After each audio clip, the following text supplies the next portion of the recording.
আসসালামু আলাইকুম। গল্প প্রিয় প্রণয়িনী সিজন 2 লেখনীতে জান্নাত নুসরাত পর্ব 24। নাসির মঞ্জিলের পরিবেশ টান টান। আহান নুসরাত আর ইরহামের ভিডিও করছে। সামনে কিচেন কাউন্টারে বসে সেসব লক্ষ্য করছে ইসরাত আর মোমো। গত এক সপ্তাহ যাবৎ মোমো সৈয়দ বাড়িতে ছিল। হয়তো তিন মামা মিলে আটকে রেখেছেন, তাই আসতে পারছিল না। আজ রাস্তায় বের হয়ে পা টেনে টেনে হাঁটতে দেখে আহান আর ইরহাম মিলে আক্রমণ বলে মোমোর উপর ঝাঁপিয়ে পড়েছিল। অতপর টেনে নিয়ে এসেছে নাসির মঞ্জিলে। ইসরাত আর মোমোকে কিচেন কাউন্টারে বসিয়ে রেখেছে নুসরাত। রান্নার পর দুজনেই টেস্ট করে জানাবে কীরকম হয়েছে তাদের রান্না। তাই দুজনেই পা দুলিয়ে দুলিয়ে দেখছে নুসরাত আর ইরহামের কাণ্ড। হাতে বড়সড় একটা পপকর্নের বোল। দুজনেই টপাস টপাস করে মুখে ঢুকাচ্ছে আর দেখছে। নুসরাত আর ইরহামের কাণ্ডের থেকে ক্যামেরাম্যানের কাণ্ড দেখতে ইসরাতের বেশি মজা লাগছে। চোখে কালো চশমা লাগিয়েছে, হাতে মোবাইল। একবার এদিকে মোবাইল ঘোরাচ্ছে তো আরেকবার ওদিকে। ইসরাতের কাছে আহানকে ব্যাঙের বাচ্চার মতো মনে হলো, যে জন্মগ্রহণ করেই খুশিতে গদগদ করে লাফাচ্ছে। আজ নাজমিন বেগম বাড়িতে নেই, গিয়েছেন বোন নাজু বেগমের বাড়ি। তাই কিচেন দখল করে বসে আছে এই তিন বাঁদর। না হলে এদের কিচেনে ঢুকতে দেন না নাসরিন বেগম। যখনই ঢুকে কিছু না কিছুর বিনষ্ট করে বের হবে। আজ ইসরাত বসে আছে দেখার জন্য কে কি বিনষ্ট করে বের হয় এই তিন নমুনা কিচেন থেকে। নুসরাতের কথা কানে যেতেই নড়চড়ে বসলো ইসরাত আর মোমো। নুসরাত বলছে, হ্যালো গাইস, আমি ছাপড়ি নীল জলহস্তি, আর এই হলো আমার ভাই ছাপড়ি টিকটকার প্রিন্সেস মুইমুনুল। আজ আমরা আমাদের মতো কিছু ছাপড়ি রেসিপি নিয়ে আসছি আপনাদের সামনে। গড়ে থাকা কয়েকটি উপাদান দিয়েই আপনারা বানিয়ে ফেলতে পারবেন এই ছাপড়ি রেসিপি।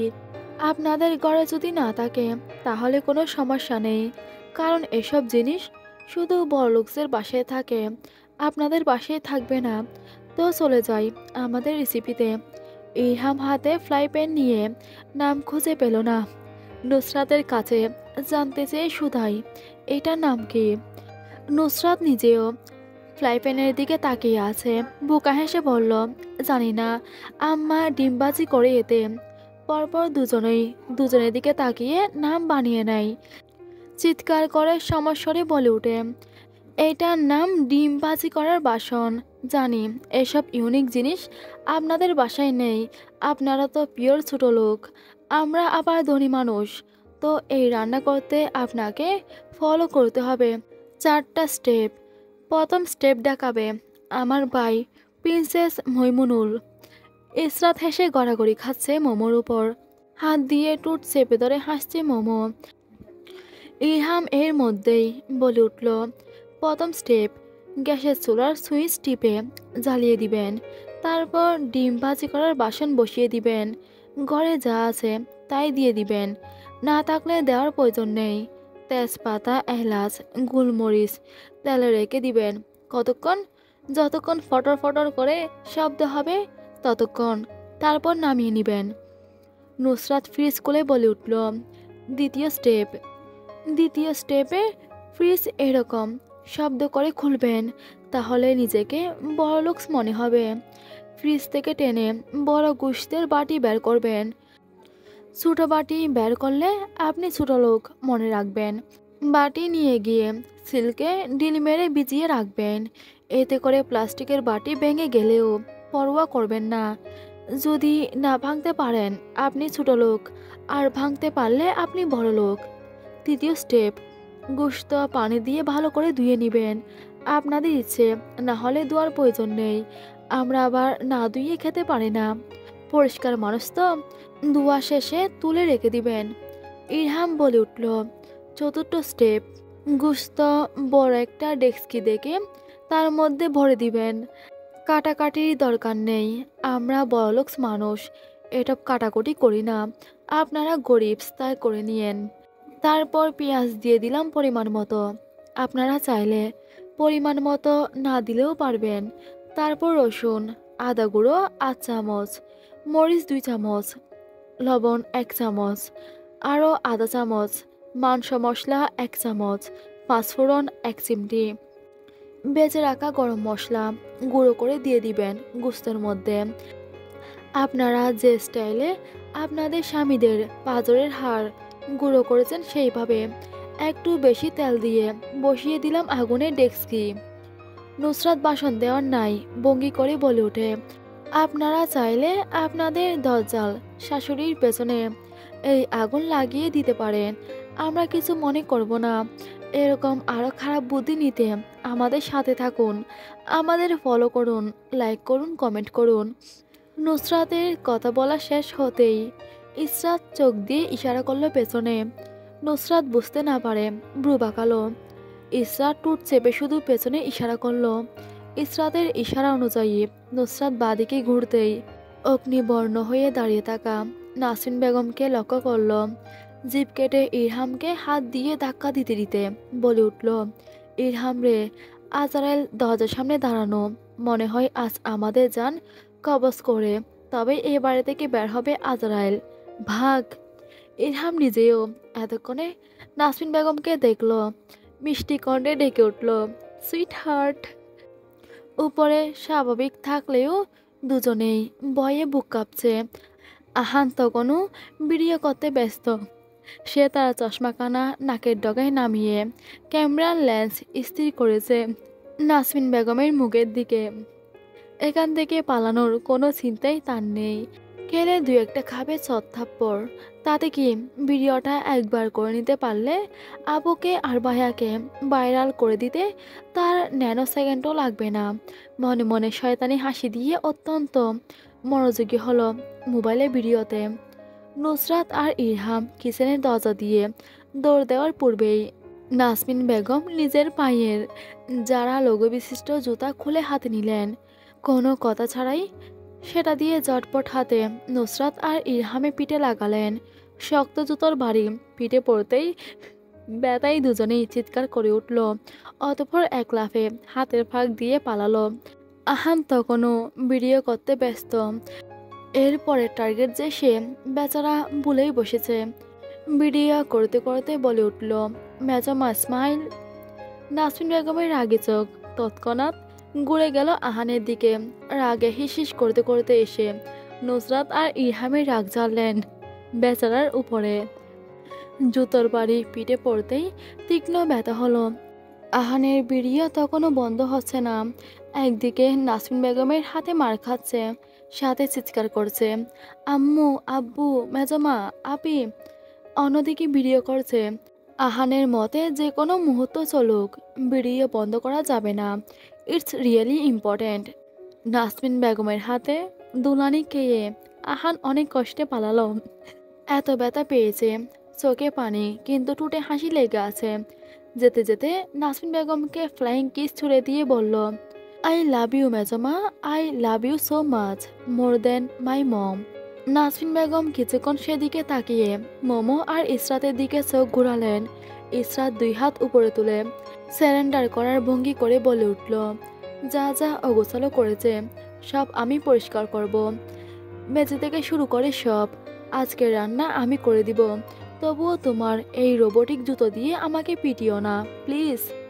মোমোর পানে চাইতেই মিনমিন করে আওড়ালো, বাসন কুসন মুছে একদম জকজকে তকতকে করে রাখবো।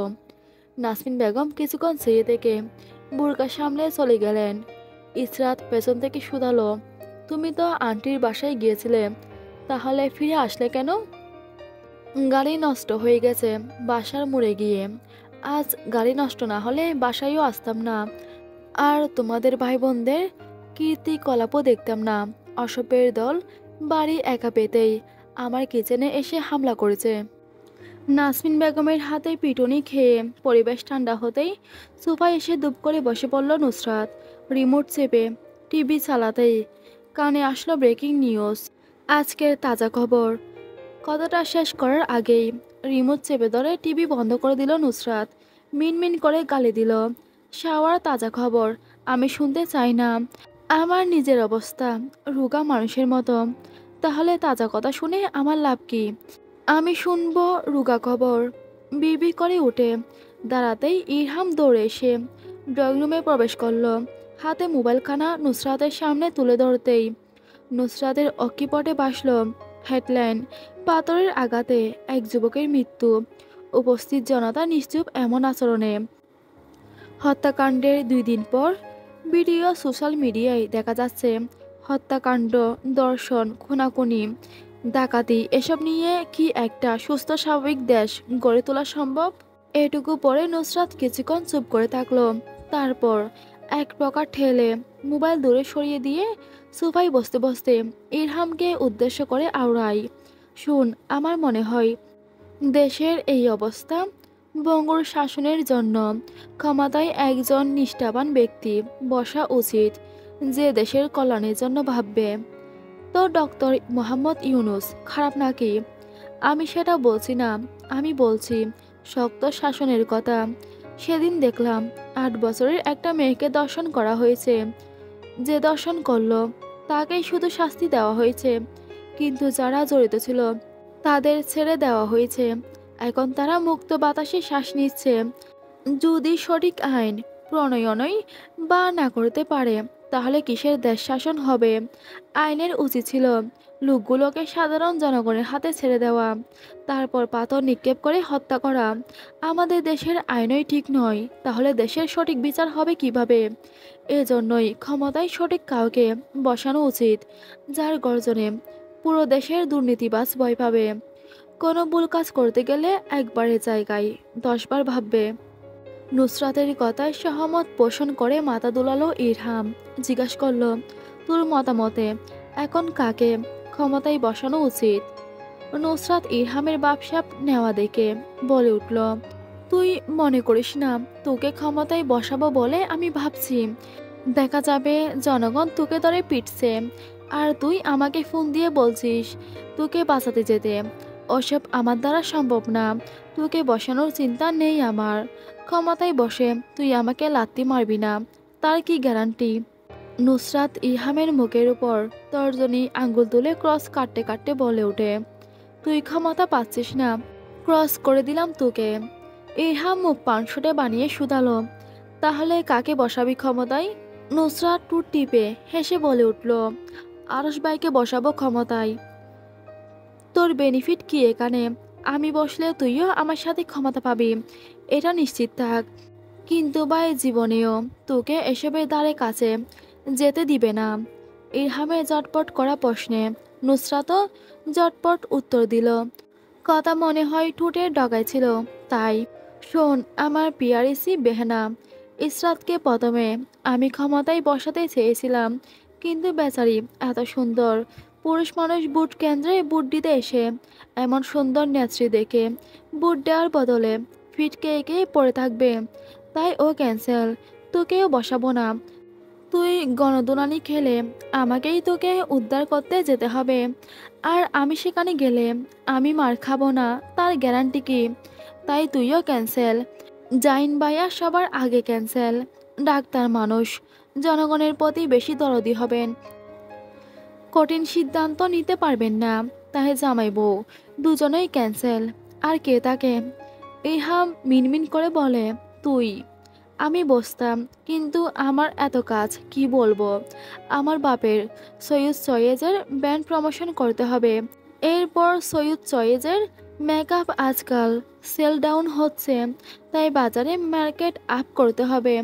হাতের ব্রেসলেটগুলোরও এখনও প্রমোশন করা বাকি, তাই আমি ক্ষমতায় বসতে পারছি না। নিজাম শিকদার, হেলাল আহমদ, সুফি খাতুন এদের তো টাইট দিতে হবে, তাই না? তাহলে আমি ক্ষমতায় বসলে এসব কি করবে? তাই আমি ক্ষমতায় বসবো না। আসল কথা বলিস না কেন? মানুষ বেশি কথা বললে তুই তাদের মাথা ফাটিয়ে দিবি, সেটা বল। তা না করে যুক্তিবিদ্যার আজব লজিক দিচ্ছিস কেন? নুসরাত চোখ টিপে বলল, ধর। নুসরাত কথা শেষ করার পূর্বেই ইরহাম তাকে জড়িয়ে ধরল। নুসরাত রাগে মুখে চিৎকার করে বলে উঠল, তোকে বলেছি ধরতে, তোকে আমি বলিনি আমাকে জড়িয়ে ধরতে, ছাগলের বাচ্চা। নুসরাতের চিৎকারে ইরহাম তাকে ছেড়ে দিয়ে নিষ্পাপ মুখে বলে ওঠে, তুই তো বললি ধর, তাই আমি জড়িয়ে ধরলাম। নুসরাতের মুখ দেখার মতো রাগে হলো, চোখ সরু করে কপালে ভাঁজ ফেলল, বিরক্তের সহিত নাক ফুলিয়ে তাকালো। ইরহাম বুড়ো আর তর্জনী আঙ্গুল দিয়ে নুসরাতের চোখগুলোর উপর আর নিচের চামড়া ধরে বড় করে দিতে দিতে বলল, আমার আব্বুর মতো চোখ দেখাবি না। একদম আমার বাপের খারাপ আচরণটা তুই টেনে নিয়ে আসছিস। ছাগলের 3 নাম্বার বাচ্চার মতো তাকাস। তাহলে তুই ছাগলের 2 নাম্বার বাচ্চা, এটা বলতে চাচ্ছিস? ইরহাম উপনিস মাথা নাড়িয়ে স্বীকারোক্তি দিল, সাথে বলল, আর আপি ছাগলের 1 নাম্বার বাচ্চা। তারপর দুজনের পানে তাকিয়ে হেসে দিল। আচ্ছা ধরি, আমি ক্ষমতার আসনে বসলাম। বসার পর কিছু দান্দাবাজ মহিলা এসে আমার কাছে বিচার দিল, জামাই নারী নির্যাতন করে। আমি নারীবাদী মহিলা, উত্তেজিত হয়ে পুরুষদের ধরে কয়েক গা লাগিয়ে দিলাম। এর কয়েক মুহূর্ত পর নিউজ শিরোনাম, একই করলেন নেত্রী, নারী নির্যাতন করায় পুরুষ মানুষ নির্যাতন করে দিলেন। নেত্রীর হাতে এক অবলা পুরুষ অত্যাচারিত। দেশে কি কখনো সঠিক আইন প্রণয়ন হবে না? এই পুরুষ বিদ্বেষী নারীকে এক্ষুনি কারাগারে নিক্ষেপ করা হোক। এটা আমাদের পুরুষদের জোর আর্জি সরকারের নিকট। পরপরই আমি হাজতে নিউজ হবে, পুরুষ অত্যাচারে কারাগারের 4 দেওয়ালের পেছনে আটক নারীবাদী নেত্রী। এই নেত্রীর শাস্তি হওয়া কি প্রয়োজন? ইসরাত এতক্ষণ পেছনে দাঁড়িয়ে নুসরাত আর ইরহামের কথা মনোযোগ সহকারে শুনছিল। নুসরাতের কথার উত্তর হিসেবে বলে ওঠে, আগামী দেশকে ন্যায়পরায়ণ করতে এই নেত্রীকে এক্ষুনি মৃত্যুদণ্ড দেওয়া হোক। ইরহাম আর ইসরাত হা হা করে হেসে উঠল। নুসরাত নিজেও ঠোঁট চেপে হাসল। অতঃপর উঠে দাঁড়িয়ে বলে উঠল, আমি আসছি। ইসরাত শুধালো, কোথায় যাওয়া হচ্ছে শুনি?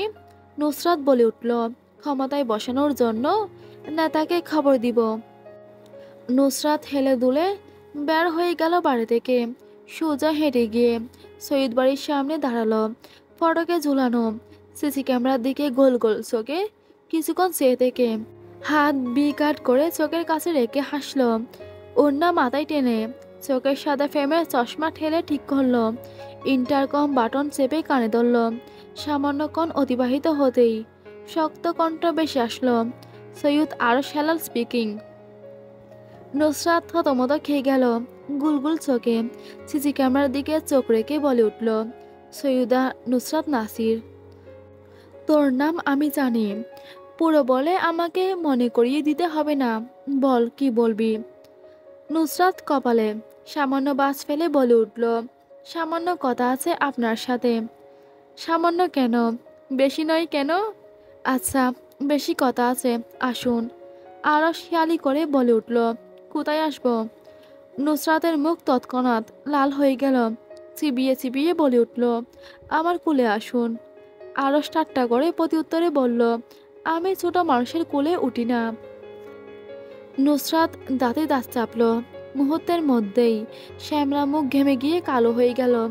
হাতের তালু দিয়ে মুখ মুছে নিতেই আরস গম্ভীর কাঠকোট্টা গলায় বলে উঠল, ভেতরে আয়। কথাটা শেষ হতেই দরজা খুলে গেল গট করে। নুসরাত ওখান থেকে নড়ল না, ঠাই দাঁড়িয়ে রইল। আরস হাতের মোবাইলের দিকে চোখ রেখে শুধালো, আসছিস না কেন? ভেতরে আসবো না, আপনি বাহিরে আসুন। আরস চোয়াল শক্ত করে বলে উঠল, আমি আসলে কুলে নিয়ে যাব ভেতরে। নুসরাত তাচ্ছিল্য করে বলে উঠল, আমাকে কুলে করে নিয়ে যাওয়ার সাধ্যি আছে আপনার? আপনি কি দেখতে চাচ্ছেন আমার কতটুকু সাধ্যি আছে, মিসেস নুসরাত নাসির? নুসরাত কথা না বলে দেয়ালের মধ্যে টেলিফোন আটকে দিল। ফোন রাখার মধ্যেই বড় বড় পা ফেলে সেখানে এসে উপস্থিত হলো আরস। পকেটে হাত ঢুকিয়ে টান টান হয়ে দাঁড়ালো নুসরাতের সামনে। চোখে নুসরাতের মতোই সাদা ফ্রেমের চশমা। আরশ ব্রু বাঁকিয়ে নুসরাতের থুতনি 2 আঙ্গুলের সাহায্যে চেপে ধরল। শক্ত চোখ কপাল থেকে শুরু করে চোখ ঘুরে নাকে এসে স্থির হলো। নাকের মধ্যে নোসরিংটাই কতক্ষণ চোখ বুলিয়ে চোখ সরালো। মৃদুস্বরে বলে উঠল, তোর নোসরিংটা বিশ্রী লাগে। নুসরাতের তেরা উত্তর আসলো, তাহলে আরো বেশি করে পড়ব। আরশ হাসল। সে তো এটাই করতে চেয়েছে, হোক উল্টো পথে, মেনে নিয়েছে এটাই বেশি। এবার নুসরাত কিছু একটা মনে পড়ার ভঙ্গিতে নড়েচড়ে উঠল, আর সে গায়ের সাথে গা লাগিয়ে দাঁড়ালো সামান্য। ঠোঁটে মেয়েকে হাসি ঝুলিয়ে বলে উঠল, আরশ ভাই আরশ গমগমে স্বরে উত্তর দিল, কি? নুসরাত বলল, আপনাকে দেখে মনে হচ্ছে কিয়দরে উত্তম মাধ্যম দিয়েছে। আরশ কথা বলল না। নুসরাত ঈষৎ হাসি ঝুলিয়ে আর একটু আরশের পাশ ঘেঁষে দাঁড়ালো। চুরের মতো মিনমিন করে আবার ডাকলো, আরশ ভাই। আরশ রাগী কণ্ঠে উত্তর দিল, কি ছাগলের মতো ম্যামে করছিস কেন? আরশ ভাই, আমি একটা রাসায়নিক বিক্রিয়া মাত্রই করেছি, করে দেখলাম ওই যে দূরে থাকা ছাগল আর আপনার মধ্যে অনেক মিল আছে। আরশ ভেতরে ভেতরে ফুসফুস করে উঠল, কিন্তু উপরে কাম অ্যান্ড কম্পোজ দেখানোর চেষ্টা করে শুধালো, কিভাবে? আমি আপনাকে রাসায়নিক বিক্রিয়াটা বোঝাই ভালো করে। দেখুন, আপনার ঘন কালো ব্রু, ওই ছাগলটারও ঘন কালো ব্রু। আপনার নাকটা ওভাল, কিন্তু কিছুটা কেমন জানি। ওই ছাগলটারও মুখ ত্রিকোণ আকৃতির, কিন্তু কেমন জানি। আপনি বুঝতে পারছেন আমি কি বোঝাতে চাচ্ছি? আরও শক্ত ভঙ্গিমায় মাথা নাড়ালো। তারপর গিবা সামান্য বাঁকিয়ে নুসরাতের কানের কাছে মুখ এনে ফিসফিসিয়ে বলে উঠল, হ্যাঁ বুঝতে পারছি। আর কি কি মিল পেলি? এই দেখুন, আপনি কথা বলেন ফিসফিস করে, আর আমি শুনি আপনি ম্যামে করছেন। আপনার খাড়া সরু নাক, ছাগলেরও তেমন। আপনার কলার বোন আছে, ছাগলেরও আছে। আপনি ঘাস পাতা খান, ছাগলও খায়। কতটা মিল আপনাদের মধ্যে দেখুন। আরশ বলল, আমি ছাগল হলে তুই ছাগলের পত্নী। এবার ঠিক আছে? নুসরাত মাথা নাড়ালো, মুখ দিয়ে দণ্ডিত হলো, জি ঠিক বলেছেন। আপনি শেষ পর্যন্ত মানলেন তো আপনি ছাগল, সেটাই অনেক বেশি। আরশের কথা না কাটিয়ে নুসরাত আবারও মনোযোগী হলো নিজের কথায়। আবারও নড়চড়ে দাঁড়িয়ে চশমা নাকের ডগা থেকে উপরে তুলল। অতঃপর বলল, যা বলতে এসেছিলাম ভুলেই গেছি। আরশ ভ্রু সামান্য বাঁকালো, কপাল কুঞ্চিত হয়ে আছে আসার পর থেকে। নুসরাত আরশের কপালের বলিরেখা মিটানোর জন্য পায়ের আঙ্গুলে বর দিয়ে দাঁড়ালো। বিরক্তিতে চসূচক উচ্চারণ করে বলে উঠল, কপাল আগে পলিশ করুন। কি বিচ্ছিরি ছাগলের ন্যায় তাকিয়ে আছেন। আরশ কপাল কুঞ্চিত করেই তাকিয়ে রইল। নুসরাত ব্যর্থ হয়ে প্রস্তাব দিল, এবারের আসন্ন নির্বাচনে আপনি কেন যোগ দিচ্ছেন না? আরশের কপালের বলিরেখা গাঢ় হলো। নুসরাত বলে উঠল, আপনি চাইলেই নির্বাচন লড়তে পারেন। আমার অনেক বড় বড় মানুষের সাথে পরিচয় আছে। আরশের কাঠকুট্টা আওয়াজ নুসরাতের কানে আসলো। আরশ বলছে, তো? নুসরাত বিরক্ত ভঙ্গিমায় বলল, তো মানে কি? আপনি নির্বাচন লড়তে চাইলে বলুন, আমি আপনার ভোটের ব্যবস্থা করে দিব। ইরহাম জাল ভোট দুটো দিবে, ইসরাত দিবে দুটো, আমিও দুটো দিব। আরশ ব্রু সামান্য বাকিয়ে আগের মতো বলল, তো? 1 লাখ টাকা দিন, আপনার নির্বাচন নিয়ে একটা পোস্ট দিব আমার পেজে। তো? আরে ভাই, তখন থেকে তো লাগিয়ে আছেন। মানুষের বাসায় কথা বলুন, আমি হোমোসেফিয়ানদের বাসা বুঝি না। আরশ গম্ভীর মুখে বলে উঠল, কি বলছিলি আবার বল। নুসরাত নাক ফুলিয়ে ফুস করে শ্বাস ফেলল। মৃদু আওয়াজে বলল, নির্বাচন লড়বেন? আরশ কথা বলল না। নুসরাতকে উদ্দেশ্য করে বলে উঠল, একটা গান বল নির্বাচন নিয়ে, দেখি ইচ্ছা জাগে নাকি নির্বাচনে যোগ দেওয়ার। নুসরাত কবিতার মতো 2 লাইনে বলল, এসেছে এসেছে আবার ইলেকশন, জিতবে নৌকা জিতবে জনগণ, জয় বাংলা জিতবে আমার নৌকা। 100 কোটি মানুষের একটাই যে স্লোগান, জিতবে আরশ ভাই, নেই কোনো টেনশন, জয় বাংলা জিতবে আমার নৌকা। আরশ না চাইতেও হাসি আয়ত্ত করলো ঠোঁটে, তাই হাসি ডাকতে এক হাতে কপাল চেপে ধরে কিছুক্ষণ ঘষল। হাসি কোনো মতে দন্তপাতির আড়ালে ডেকে গম্ভীর আওয়াজে বলল, নির্বাচন আমি কোন দুকে লড়তে যাব? নুসরাত ঝটপট উত্তর দিল, আরশ ভাই শুধু ভাবুন। কি ভাবব? নুসরাত নাক ফুলিয়ে অজগর সাপের মতো ফুলে উঠে তাকালো, চিবিয়ে চিবিয়ে বলল, আপনি বলতে দিবেন আমায়? আরস চুপ করে দাঁড়ালো। নুসরাত আরশের চোখে চোখ রেখে বলে উঠল, 2024-এ একটা ভিডিও ভাইরাল হলো না, রেহানা আপা বলছে জয় বাংলা। আরস কথা কেটে ব্রু সামান্য উঁচিয়ে জিজ্ঞাসা করল, হু ইজ রেহানা? নুসরাতের ইচ্ছে করল মাটিতে ফেলে আরসকে কয়েকটা দুবদাব করে লাগিয়ে দিতে। ফুস করে শ্বাস ফেলে নিজের রাগ সামলালো, শক্ত কণ্ঠে বলে উঠল, শালা তোর বউ। আরস হাত বুকে বাঁধতে বাঁধতে ইশারা করলো, তারপর বলল, কন্টিনিউ করো। নুসরাত আরশের দিকে দৃষ্টি নিবদ্ধ করলো। দূর হতে রবীন্দ্রসঙ্গীত বেশি আসছে। নুসরাত আজ আর রবীন্দ্রসঙ্গীতে কান দিল না, আরশকে ভেঙ্গিয়ে ভেঙ্গিয়ে বলে উঠল, কন্টিনিউ কল। আরশ হাসল না, মুখ গম্ভীর করে দাঁড়িয়ে রইল। নুসরাত বলল, ওই যে রেহানা আপা বলল, জয় বাংলা, জয় বঙ্গবন্ধু, জয় শেখ হাসিনা। আর শেখ হাসিনা বলেছিল, না না না, আপনি শুধু ভাবুন, আপনি হাসিনা আপার জায়গায় দাঁড়িয়ে, আমি রেহানা আপার জায়গায় দাঁড়িয়ে। আমি বলছি জয় বাংলা, জয় হেলাল ভাই, জয় আরশ ভাই। আর আপনি বলছেন উপরে উপরে হাসিনা আপার মতো, না না না না। কিন্তু ভেতরে ভেতরে ঠিকই খুশিতে গদগদ হচ্ছে। নুসরাত আরশের চোখ পাকানো দেখল না, সে নিজের শ্বশুরকে এক মনে ভয় রাখছে। নুসরাত যখন ফিরে তাকালো, আরশ রাগে ফুসফুস করছে। নুসরাত আরশকে কুল করার জন্য বলে উঠল, কুল আরশ ভাই কুল। আরশ কিছুক্ষণ চুপ থেকে নিজস্ব গলায় বলল, আচ্ছা নির্বাচন করব, একটা স্লোগান শোনা তো নুসরাত। নুসরাত তুমুল উৎসাহে স্লোগান দিতে লাগলো, এক বড় না দুই বড়, আরশ ভাইয়ের মন বড়, আরশ ভাইকে দিলে বুট ইনশাল্লাহ হবে সুখ। আরশ ভাইয়ের মার্কা কি? লুঙ্গি ছাড়া আর কি? প্যান্ট পরে কয়জন আসে? লুঙ্গি পরে আরশ ভাই সরাসরি কাজে। নেতা যদি হয় আরশ ভাই, ড্রাগস আর ড্রেনের কাজ সব সমস্যার হবে সোজা সমাধান আজ। আরশ নুসরাতকে অদ্ভুত দৃষ্টিতে কিছুক্ষণ অবলোকন করে, পকেট থেকে ফোন বের করলো, ফিঙ্গারপ্রিন্ট দিয়ে জুতা হাতে মুখস্থ নাম্বার কিউপ্যাডে ডায়াল করলো।